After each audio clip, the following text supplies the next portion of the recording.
July 25th, 1996. It's a warm summer afternoon in Goodlettsville, Tennessee, the kind where the sun beats down on the asphalt, making the air shimmer with heat and the distant hum of cars pulling in and out of the bustling Rivergate Mall parking lot.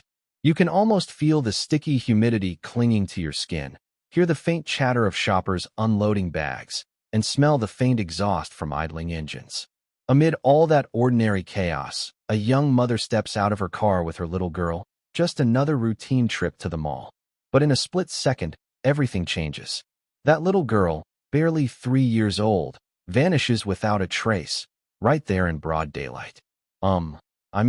This isn't just any child. This was Lucy Rebecca Meadows, a bright-eyed toddler with an infectious giggle, the kind of kid who lit up a room with her curiosity and charm. Born to a Korean mother and an American father, she was this tiny bundle of energy, already showing signs of a vibrant personality that could have led to anything. But on that fateful day, as her mom, young Meadows, let her out of the back seat and turned away for what felt like just a moment to grab some items from the passenger side, Lucy was gone. Poof. No scream, no struggle, no witnesses rushing forward. Just an empty spot where a child had been standing seconds before. And look, this wasn't some straightforward missing child report that gets resolved with a quick search. What happened to Lucy? It unfolded against a backdrop of family turmoil that had been brewing for months. We're talking a heated custody dispute between her parents, escalating tensions, and questions that would later swirl around deception and hidden truths. Her mom called mall security right away, and the area was combed, but nothing. No sign of the little girl in her blue denim dress, white socks, and canvas shoes. This story, it isn't just about a search for a lost toddler. It's about unraveling a web of parental conflicts, investigative dead ends, and a psychological strain on a family already fracturing. Was it a random abduction in a parking lot teeming with people? Or something closer to home, tied to the bitterness of a failing marriage? You know, the kind of mystery that keeps you up at night, wondering if the threat was out there in the world or lurking within the very people meant to protect her. Hello, my YouTube family. Welcome back to the channel. I'd love to know where you're watching from and what the weather is like there. Drop it in the comments. I enjoy reading every single one. Don't forget to share this video, and make sure to hit that subscribe button so you never miss a story. From the start, the case gripped the local community, sparking fears because Lucy wasn't the only child to disappear in the area around that time. She was the third in just a few weeks, sending waves of panic through Tennessee families. Parents held their kids a little tighter, malls beefed up security, but for the Meadows family, it was the beginning of an endless nightmare. How does a child evaporate in plain sight? And why did the details from her mother raise red flags for investigators? This tale weaves together the innocence of childhood, the dark undercurrents of domestic strife, and a baffling void of evidence that has left experts scratching their heads for decades. It's a reminder that sometimes, the most ordinary places hide the most extraordinary horrors, and as we dive deeper, you'll see how Lucy's vanishing act became one of the most haunting unsolved puzzles in American true crime. What really happened that afternoon? Hang on, because the layers here run deep, and the truth? It might be more tragic than anyone imagined. To really understand the heartbreak of Lucy Meadows' disappearance, we have to go back to the beginning, flashing all the way to her birth on October 1st, 1992, in Tennessee. Lucy came into the world as the daughter of young Meadows, a woman who had immigrated from Korea, bringing with her a blend of cultural traditions and a determination to build a new life in America. Her father, Tom Meadows, was a local man, and together they created this little family unit that, at first, seemed full of promise. Young had come to the U.S. seeking opportunities, perhaps drawn by the American dream, and meeting Tom led to marriage and parenthood. But from the start, there were hints of challenges, cultural differences, language barriers for Young, and the everyday stresses of raising a child in a blended household. Lucy's early years were marked by those sweet, universal toddler milestones that make every parent beam with pride. By age 1, she was already toddling around with that wobbly determination, her brown eyes wide with wonder at everything from colorful toys to the birds outside the window. Get this, she had this adorable habit of clapping her hands whenever she heard music, whether it was a lullaby from her mom or a radio tune playing in the background. Family photos from that time show her with her short brown hair and pigtails, a chubby-cheeked smile that could melt hearts, weighing in at around 30 pounds by the time she turned 3. She wasn't just any kid. She was curious, always pointing at things and babbling in a mix of English and Korean words her mom taught her, like "Amma" for mother. Anecdotes from relatives paint her as affectionate and playful. One story goes that during family gatherings, Lucy would toddle over to guests, offering them her favorite stuffed animal as a welcome gift, her little face lighting up when they pretended to be surprised. But life at home wasn't all picture perfect. The family lived in Clarksville, Tennessee, a place with military ties due to nearby Fort Campbell. Though Tom's profession isn't detailed in records, perhaps he worked locally, supporting the household. Young's background as an immigrant meant she navigated a new culture while raising Lucy, instilling bits of Korean heritage like traditional foods or stories from her homeland. They were this tight-knit trio, with Lucy as the glue holding them together.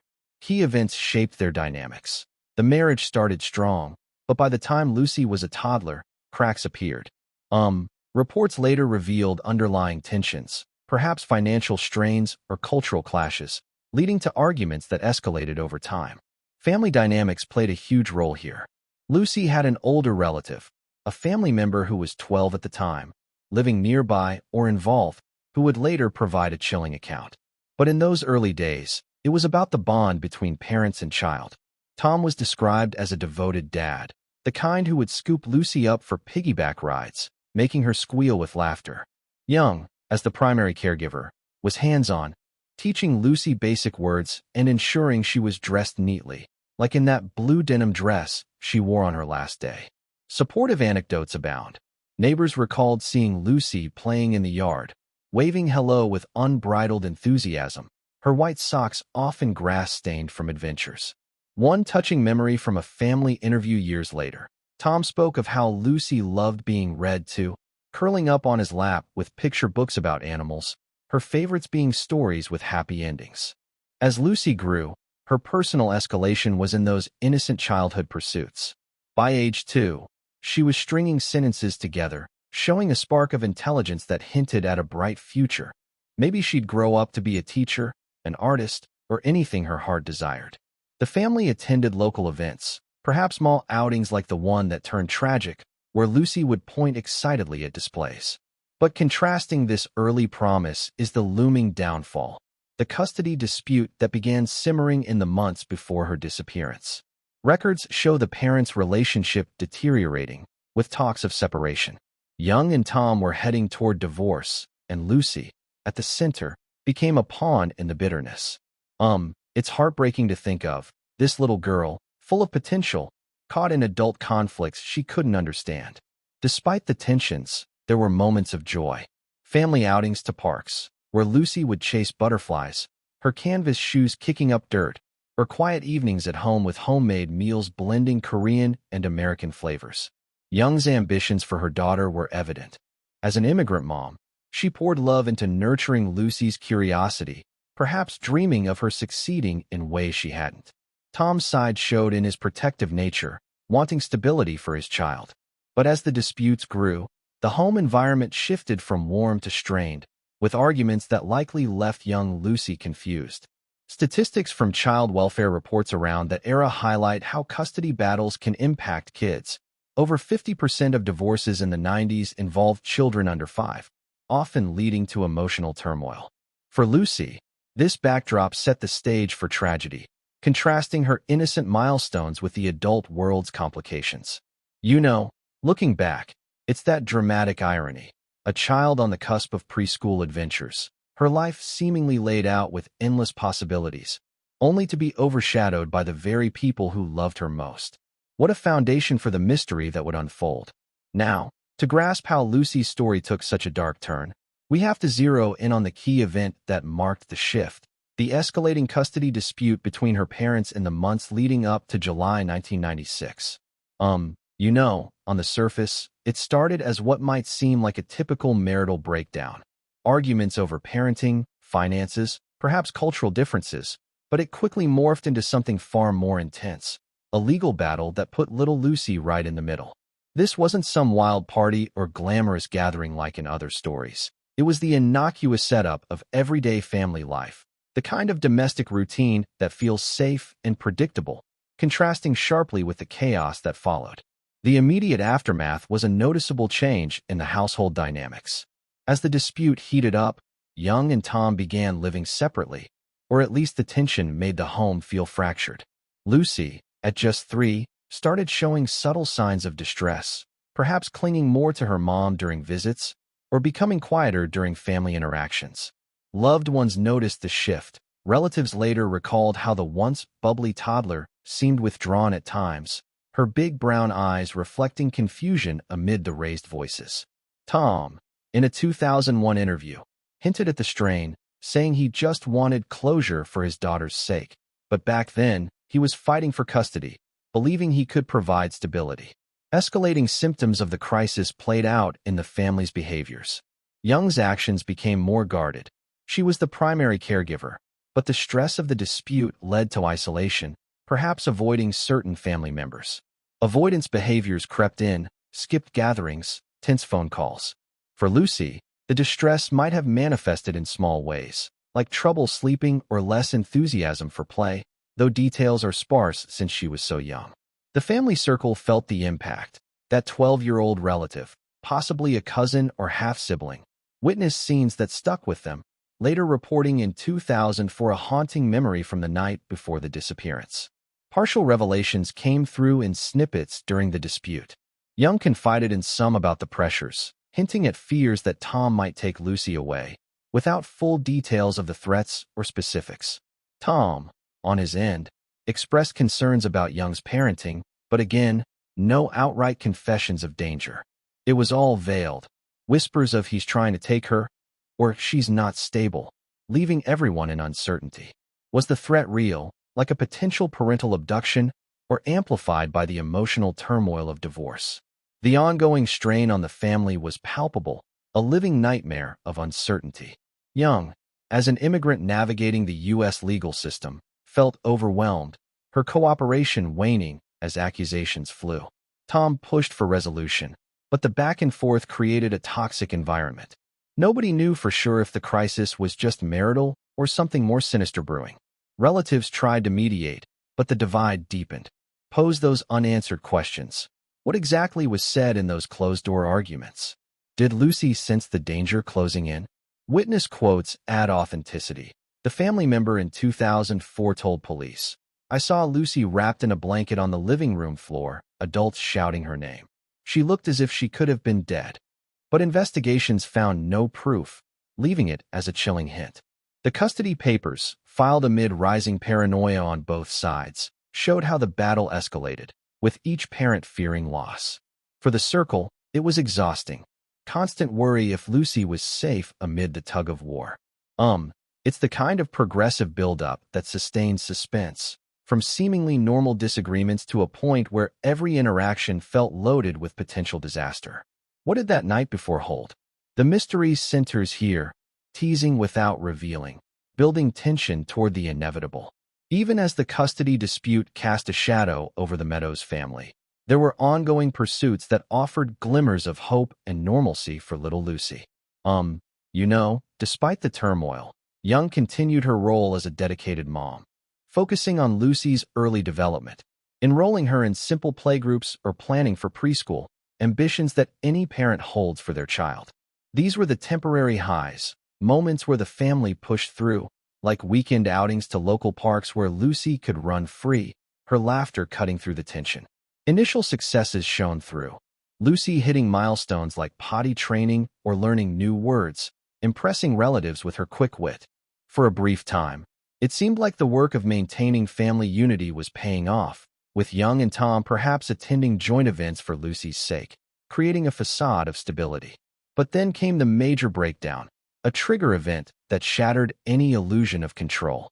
In the heat of the dispute, arguments escalated to a point where police or mediators got involved, though specifics are murky. Imagine the scene. A typical evening in their Clarksville home, the air thick with unspoken resentments. Young, feeling the weight of accusations, might have lashed out in frustration, while Tom pressed for more visitation. Lucy, caught in the crossfire, could have been in the room, her small frame witnessing the chaos. Sensory details heightened the drama, raised voices echoing off walls, the slam of a door, Lucy's cries piercing the night. It was here that key revelations dropped. Whispers of deception, perhaps Young hinting at fears of losing Lucy forever, or Tom questioning her stability. No full confessions, just clues that something deeper was amiss. Responses from supporters kicked in immediately.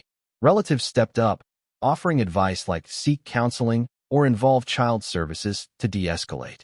Young, desperate, might have reached out to friends for support, reporting vague threats from the dispute. But interventions failed spectacularly. A visit to family court or mediation sessions only worsened the rift, with each side digging in. Chilling statements emerged. Tom later reflected in interviews, "I just wish we could find her," foreshadowing the tragedy. Post-breakdown, behaviors deepened. Young became more isolated, her paranoia about Tom's intentions growing, refusing cooperation as trust eroded. Lucy's routines suffered, playdates canceled, her once vibrant energy dimmed by the atmosphere. Interweaving highs with lows creates that stark contrast. One day, a happy mall trip planned as a treat. The next, another argument leaving everyone on edge. Scene reconstruction brings it vivid. Picture Young tucking Lucy in, whispering Korean lullabies, only for a phone call from Tom to spark yelling. Action spoke volumes. Doors locked during visits. Custody papers waved like weapons. Drop clues sparingly. That 2004 family account of Lucy on the floor, blanket-wrapped, adults panicking. Was it a hallucination or a covered accident? The crisis deepened, with failed polygraphs later revealing deception, but back then, it was raw emotion. Supporters advised reporting to authorities, but pride or fear stalled it. The drama builds with each failed attempt, leaving the family in freefall. What a heartbreaking cycle. In the final days before Lucy's disappearance, interactions took on an ominous tone, like unconscious farewells amid the custody storm. July 24, 1996, the night before, stands out. That family member later recalled seeing Lucy on the living room floor, wrapped in a blanket, adults shouting her name in panic. Was it a sign? The next morning, unusual behaviors emerged. Young seemed distracted, perhaps from overnight stress, as she prepared for the mall trip. The day of the event, July 25th, unfolded with key figures and contradictions. Young, alone with Lucy, drove to Rivergate Mall, an ordinary outing turned fateful. Witnesses heard her scream upon realizing Lucy was gone, but security footage showed no child by the car. Account of the incident: Young let Lucy out the back seat, turned to grab items. Seconds later, empty space. Mall security searched immediately, but no traces. Immediate aftermath: police arrived, family notified, but realization of absence deepened the mystery. Reported as missing, the case launched. Accelerate with vignettes, ominous calls to relatives, contradictions in stories. End on cliffhanger: where did she go? Shifting to a procedural tone, the initial response from authorities was swift but fraught with hurdles. Goodlettsville police treated it as a possible abduction, searching the mall and area, but disputes arose. Young's account raised doubts, especially after deceptive polygraph results. Family pushed for more, criticizing the focus on her over external threats. Key suspects: Young emerged as a person of interest due to the custody battle and failed tests. Tom passed his. Questioning outcomes: Young stopped cooperating, leads to Chicago fizzled. Evidentiary issues: no footage captured the moment, lost opportunities in early searches of Clarksville property. Anomalous elements: 2004 tip from family about the blanket scene. Investigated, no proof. Case progression: thousands of leads exhausted, transitioned to cold by 2018. Critique failures: lack of cooperation, overlooked connections to other disappearances. From local news in 1996 to internet fascination today, Lucy's case evolved into a true crime staple, featured in podcasts like Last Seen Alive. Themes explore the nature of fear in custody battles, misunderstanding in investigations, enduring parental love. Unsolved, hope lingers for resolution, a parable on life's fragility.